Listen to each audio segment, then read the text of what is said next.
هوريكم دلوقتي اخر يوم في الامتحانات بتاعت العملي كان عامل ازاي.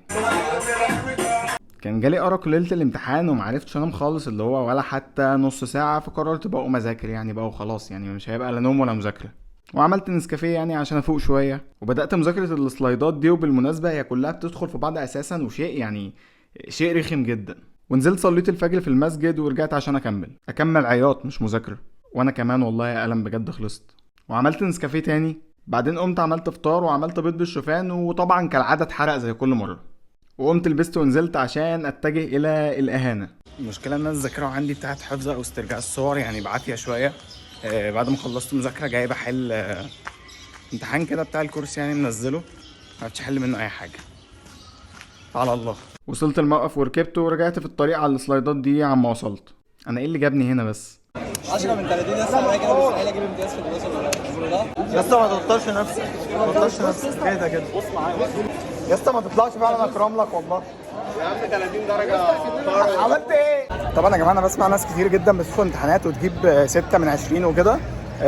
انا في الامتحان ده ممكن اجيب 5 من 20 حاجه زي كده في الحدود دي يعني بجد الامتحان كان زي الزفت وعلى الله. ورحنا نصلي الظهر بعد ما خلصنا على طول، يعني مش هيبقى درجات وحشه دنيا واخره يعني. بعدين رحنا قعدنا في كافيه وفرجتهم على اجمد كونتنت كريتور في المجره، يعني بجد حد جامد جدا. ايوه اللي هو انا يعني.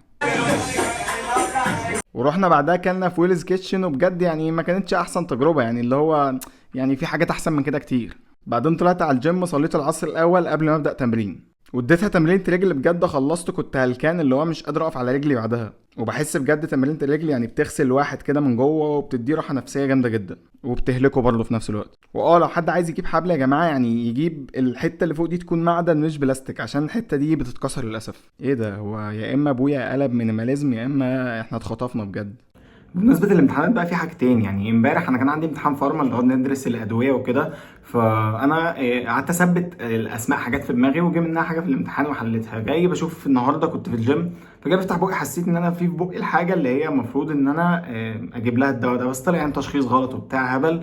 المهم ما افتكرتش اصلا اسم الدواء ليه، عشان انا كنت يا دوبك مثبته في دماغي عما الامتحان يعدي جميل.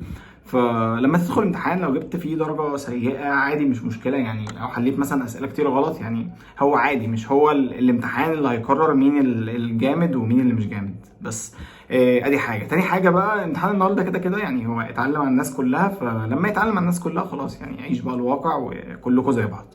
وجهزت بعدها ولبست عشان كان عندي فرح.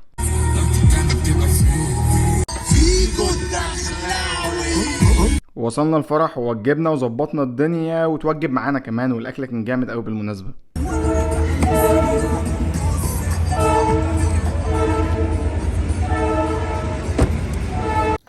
راجع دلوقتي ميت خالص، مش قادر حتى اقوم اغير.